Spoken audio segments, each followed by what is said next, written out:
नमस्ते, सबको स्वागत है। Welcome back to match day master class. पहला मैच एज अ कैप्टन, पहला series as a captain for Shubman Gill और पहले ही सीरीज का पहला मैच हार गई है यहाँ पे इंडिया। लेकिन हम मेनली डिस्कस करेंगे कि कैसे हार गई है। दो वजह है यहाँ पे हारने की इंडिया की। नंबर 1 बैटिंग कोलैप्स और नंबर 2 है bowling and fielding. It was absolutely ridiculous I can say.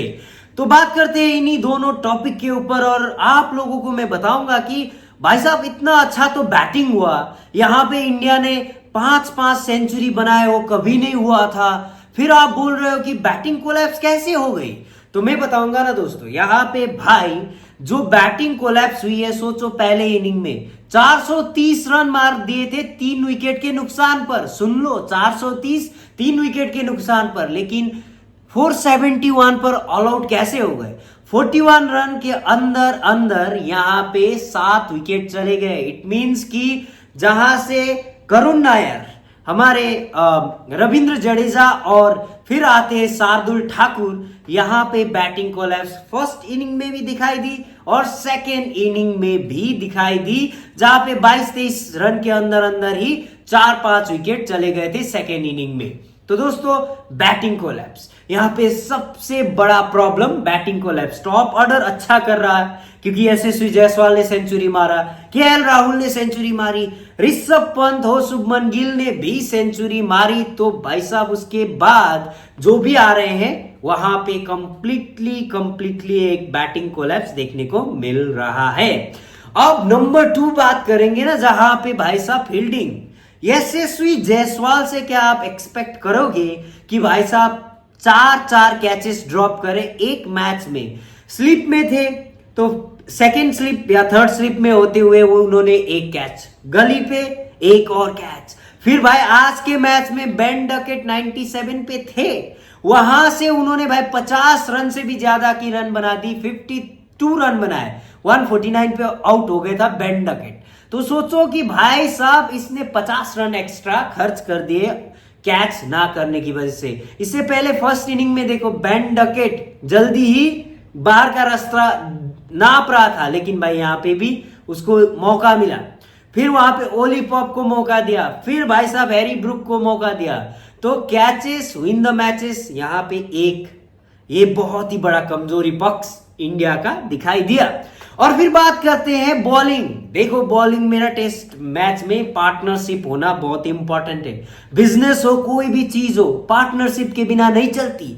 तो दोस्तों यहाँ पे सेम कंडीशन था इंडिया के सामने, बॉलिंग पार्टनरशिप बिल्कुल नहीं।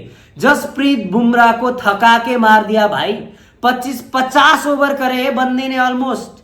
सोचो 50 ओवर एक मैच में एक बंदा कर रहा है और दूसरे एंड से कोई सपोर्ट नहीं मिल रहा। भाई साहब प्रसिद्ध कृष्ण बॉल कर रहे हैं, ठीक है भाई, प्रसिद्ध कृष्ण बॉल कर रहे हैं, आ रहे हैं, अच्छा है, अब विकेट भी निकाल रहे हैं, लेकिन रन उतने ही जा रहे हैं जितने भाई साहब या तो पहले ही गेंद पे रन जा रहा है या तो आखिरी लास्ट बॉल पे चौका जा ही रहा है उनके ऊपर। और टेस्ट मैच में भाई अगर आपकी इकोनॉमी 6 से ऊपर होना तो भाई आप वनडे के लायक भी नहीं हो, T20I के भी लायक नहीं हो भाई। 8 की इकोनॉमी होती है, 8-10 की भाई T20I में। अब 6 से ऊपर ऑलमोस्ट 7 की इकोनॉमी है। मोहम्मद सिराज जहां पे सबसे अच्छे बॉलर्स बन के साबित होना था, वहां पे मोहम्मद सिराज का देख ही लो। और चौथे फास्ट बॉलर के रूप में खिलाया था शार्दुल ठाकुर। उसके ऊपर तो कप्तान का ही भरोसा नहीं था पहले इनिंग में। सेकेंड इनिंग में भी उन्होंने कुछ अच्छा तो करा नहीं, 2 विकेट लिए, लेकिन यहां पे इंडिया हार तो गई ना। 2 विकेट से मैटर नहीं करता। आपने पहले इनिंग में एक तो कैचेस ड्रॉप कर दिए ऊपर से, फिर ऊपर से बॉलिंग भी अच्छा नहीं करा, और यहां पे हार ऐसी होती है दोस्त। तो ये बहुत ही बड़ी एक गलती है इंडिया की, और ये गलती सेकेंड मैच में नहीं होनी चाहिए। और मुझे तो लगता है कि करुण नायर को एक और मौका देना चाहिए as a batsman. But Ravindra Jadeja, Shardul Thakur, यहां पे या तो आप प्रॉपर ऑलराउंडर ले आओ या फिर प्रॉपर बॉलर ले आओ भाई साहब शार्दुल ठाकुर के प्लेस पे, या तो यहां पे पूरी तरीके से एक बैट्समैन खिला दो या तो कंप्लीट बॉलर खिला दो। फास्ट बॉलर के रूप में, नहीं तो ऐसे तो बॉलिंग पार्टनरशिप होएगी ही नहीं। अब अगले मैच में जैसे जसप्रीत बुमराह की एक चली है कि भाई पहला मैच, दूसरा मैच रेस्ट, तीसरा मैच खेलेंगे फिर रेस्ट, ऐसा सिस्टम है उनका, ये कहना है। लेकिन यहां पे अगर जसप्रीत बुमराह भी नहीं हुए ना, तो मैं कहूंगा इंग्लैंड कम से कम 1000 रन से नीचे तो बिल्कुल भी नहीं देगी। 1000 रन तो खाएंगे भाई इंडिया, ये मेरा गारंटी है भाई, आप लोग मानो या ना मानो। क्योंकि बैटिंग देखो आज भी, और बैटिंग में देखो इंग्लैंड ने भाई 378 रन इससे पहले इंडिया के विरुद्ध ही किया था बर्मिंघम में, जो नेक्स्ट मैच होने जा रहा है।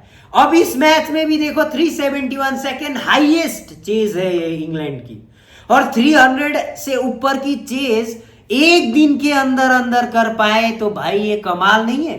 ये तो क्रिकेट का भाई ऐसा कमाल है, या फिर बॉलिंग बहुत ज्यादा कमजोर है? सोचो आप लोग बताओ कि भाई बैटिंग सबसे अच्छी है इंग्लैंड की, या फिर इंडिया की बॉलिंग खराब थी जो 371 का टारगेट लास्ट डे में चेज कर रहे हैं, 350 चेज कर रहे हैं एक दिन में, वो भी भाई पूरे ओवर अभी बचे हुए हैं 20 ओवर। सोचो भाई साहब, ये होती है बेसबॉल, और कमाल की चीज है भाई। यहां पे इंग्लैंड की तारीफ करनी होगी, इंडिया की बैटिंग कोलैप्स थी, बॉलिंग में कोई कॉम्बिनेशंस नहीं था, ऐसे तो नहीं चलेगा, ऐसे तो 500 में से 500 मैच हम हार जाएंगे। आपका क्या कहना है? सिंपली कमेंट सेक्शन पे कमेंट करो, और वीडियो को लाइक करो, और चैनल को सब्सक्राइब करो दोस्तों। जय हिंद, जय भारत।